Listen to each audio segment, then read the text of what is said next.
Bueno, vamos a hablar en virtud de lo que anunciábamos al comienzo, la ratificación de la condena contra Cristina Fernández de Kirchner. Vamos a hablar con un importante analista de la ciudad que hace al peronismo, ¿no? Uno de los que mejor lo entiende, ¿no? Según mi parecer, que además formó parte también de lo que fue el armado kirchnerista. Vamos a hablar con Juan José Gianni para que nos ayude a pensar si, bueno, esto finalmente es el entierro de Cristina, y si es el entierro de Cristina Fernández de Kirchner, si el peronismo muere con Cristina, digamos, ¿no? O, como ha hecho en otras épocas el peronismo, te acompaña hasta la puerta del cementerio, pero no se entierra con vos. Bueno, ¿cómo estás, Juan? Buenas tardes. ¿Qué tal? Buenas tardes, ¿cómo les va? Gracias por llamar, ¿eh? Gracias a vos por atendernos. ¿Qué pensás de este fallo de la justicia, de esta ratificación de la condena contra Cristina Fernández de Kirchner? ¿Qué pensás? ¿Hola? Sí, ¿me escuchás ahí? No, en la última parte no. No, no, Repetime, por favor. te preguntaba, en virtud de que ratificaron la condena contra Cristina Fernández de Kirchner, ¿qué pensás al respecto? ¿Qué te hace reflexionar? ¿Es el final del kirchnerismo? ¿Es el final del peronismo y el kirchnerismo se lo lleva puesto? ¿Qué es lo que pensás? No, no creo que sea el final de nada. Creo que acá hay como dos dimensiones. Una dimensión es el análisis de la causa, digamos, ¿no? Esta es una causa que por múltiples razones que podemos conversar, es una causa mañada. Eh, Recordemos que tanto el fiscal, digo lo más evidente, ¿no? Tanto el fiscal Luciani, como los jueces de primera instancia, como los jueces de la segunda instancia, son jueces de notorios vínculos con el macrismo. Eso, recordemos que son jueces que se descubrió que jugaban a la paleta con Macri, otros jugaban a la pelota con Macri, no estoy exagerando, ¿no? Ujú. Son datos periodísticos eso. Son jueces que tienen un vínculo muy estrecho en su momento con lo que fue Juntos para el Cambio, y evidentemente es una causa tirada de los pelos, intentando demostrar que irregularidades que podrían haber ocurrido en Santa Cruz tienen el sello de Cristina. Eso no hay ningún inicio que sea así, además ilógico. Así que esta causa es una causa traída de los pelos, ¿no? Lo cual no quiere decir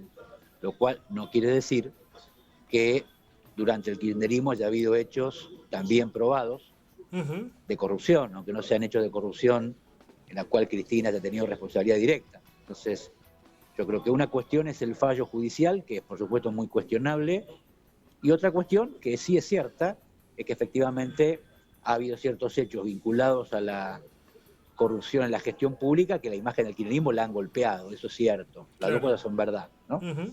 Entonces, en términos políticos, uno tiene que saber separar esta causa de, ciertamente, una especie de mochila que el kirchnerismo ha tenido que levantar o tendrá que levantar respecto a situaciones que han ocurrido. Pienso en José López, Ricardo Jaime, Ujú. que fueron efectivamente hechos de corrupción y en el cual ha habido evidentemente una responsabilidad política, ¿no? Ahora, esto no creo que sea el fin de nada. El kirchnerismo tendrá que reponerse si es que pretende seguir siendo una fuerza política importante, Ujú. y el peronismo, bueno, esto se ha dicho muchas veces, pero no está mal recordarlo acá. ¿Cuántas barbaridades se dijeron de Perón después del 55? No quiero equiparar a Perón con Cristina, ¿no? Ujú. Perón es una figura mucho más importante, no hay dudas, pero no será la primera vez que se digan cosas que no impliquen que el peronismo termine. El peronismo puede terminar como terminó el Imperio Romano, pero no creo que por esto.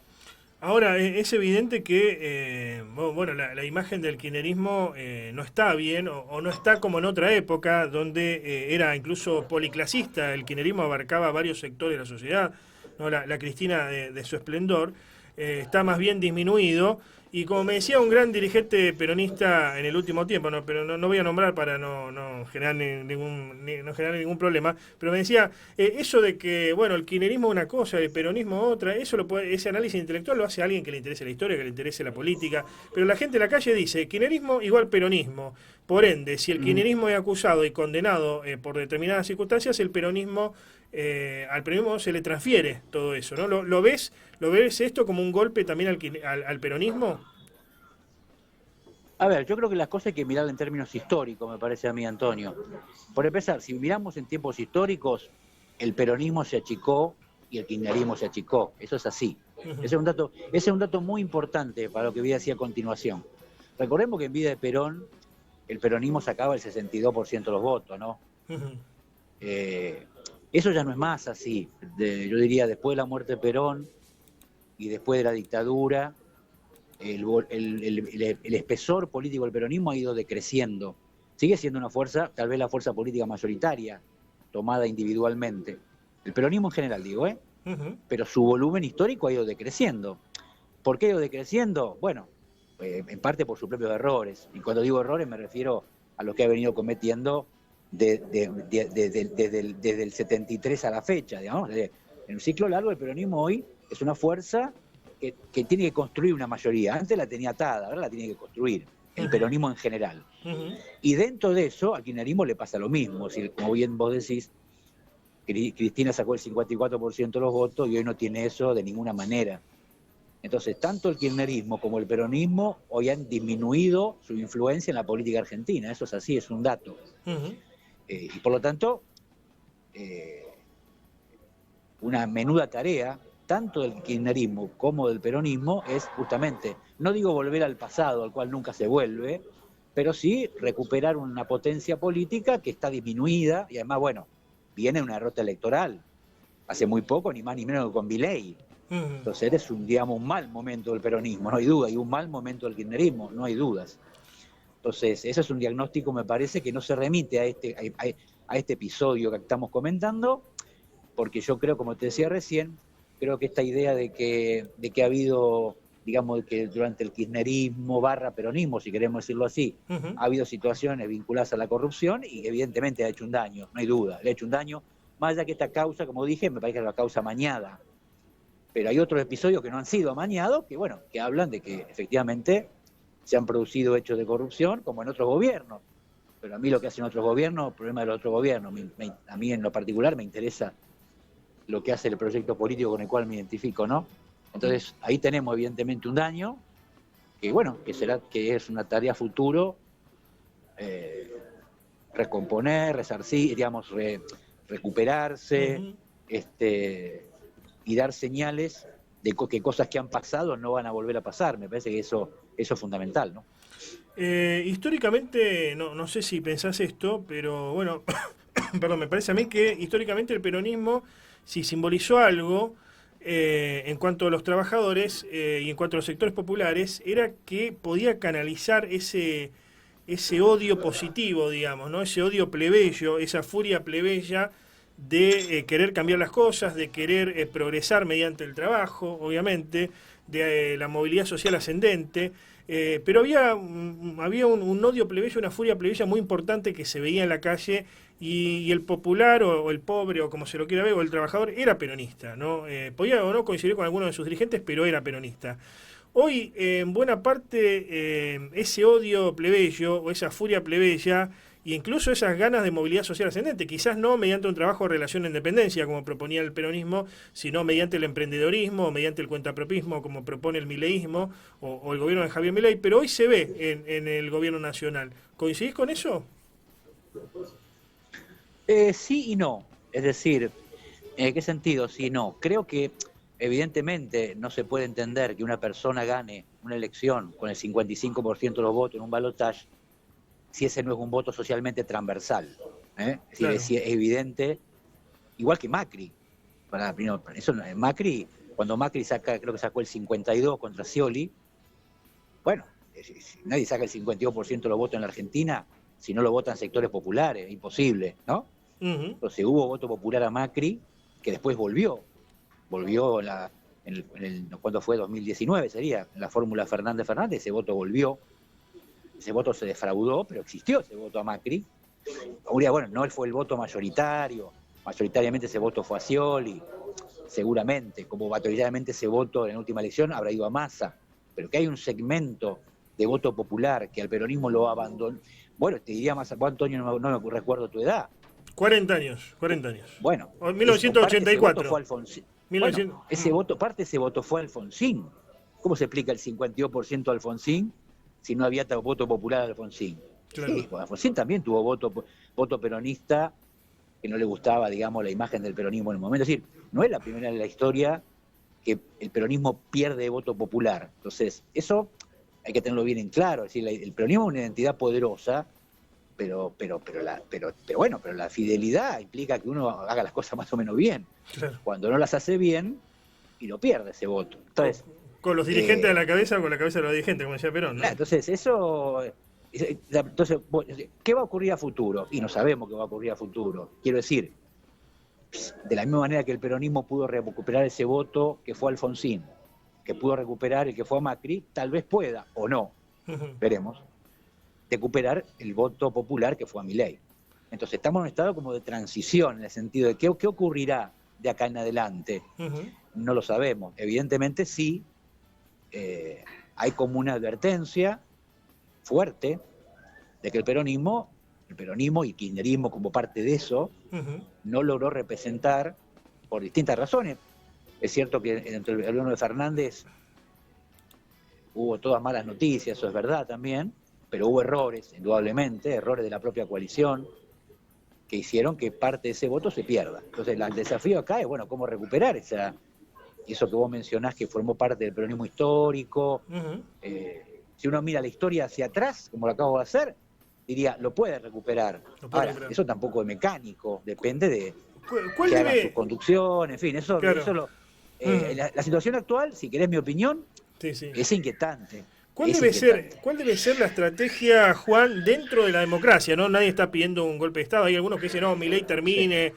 No, estamos hablando dentro de lo que se considera democracia, o demoliberalismo, o partidocracia liberal, como se la quiera llamar. La que hay. ¿Cuál puede ser o cuál debe ser para vos la estrategia? Porque a veces da la impresión de que el peronismo queda trabado en la estrategia parlamentaria y hasta parece más una suerte de radicalismo.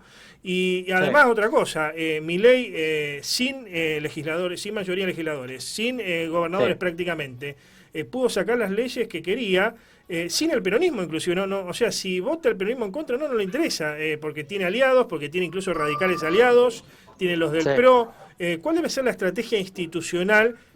No sé si para trabar algún proyecto o para presentar algo diferente por parte del peronismo y no quedar trabado en eso. Bueno, yo creo que lo parlamentario es importante. Vos fijate que ha habido los dos momentos más, yo diría, más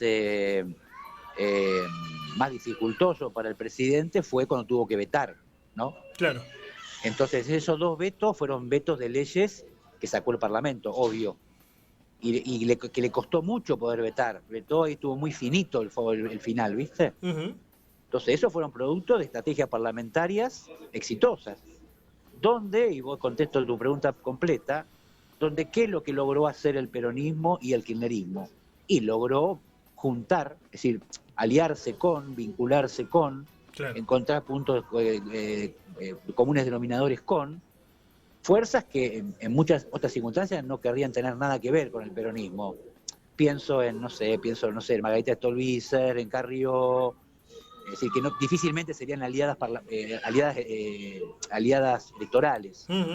Sin embargo, en el movimiento parlamentario hubo confluencia y se pudo avanzar en ciertas leyes importantes. Yo creo que ese es el camino, a nivel parlamentario, que es uno de los niveles. Como bien decís vos, con eso no alcanza. Claro. Ahora, justamente, como estamos en democracia y el favor popular gana a través del voto, yo creo que es muy importante que el peronismo y el kirchnerismo.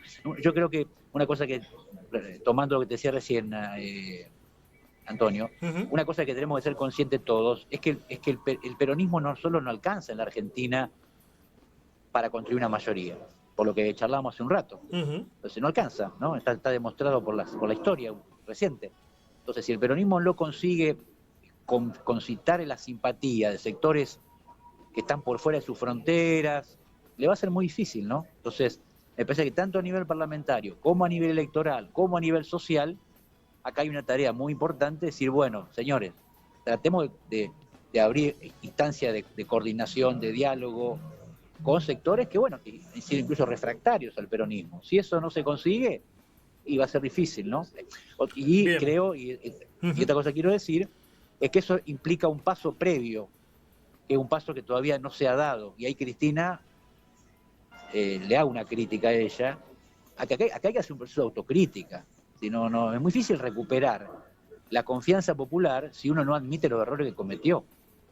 Entonces, bien, Cristina cometió errores, Alberto cometió errores, Sergio Massa cometió errores, Máximo Kirchner cometió errores, Martín Guzmán cometió errores. Todos los dirigentes que han tenido responsabilidad en primera línea tienen que admitir los errores que cometieron, porque si no la sociedad no te va a restituir la confianza, ¿me explico? Queda claro. Y eso no está pasando, eso no está ocurriendo. Ahí tenemos un problema. Gracias como siempre, Juan. Bueno, gracias a vos por llamado y buenas tardes. Adiós.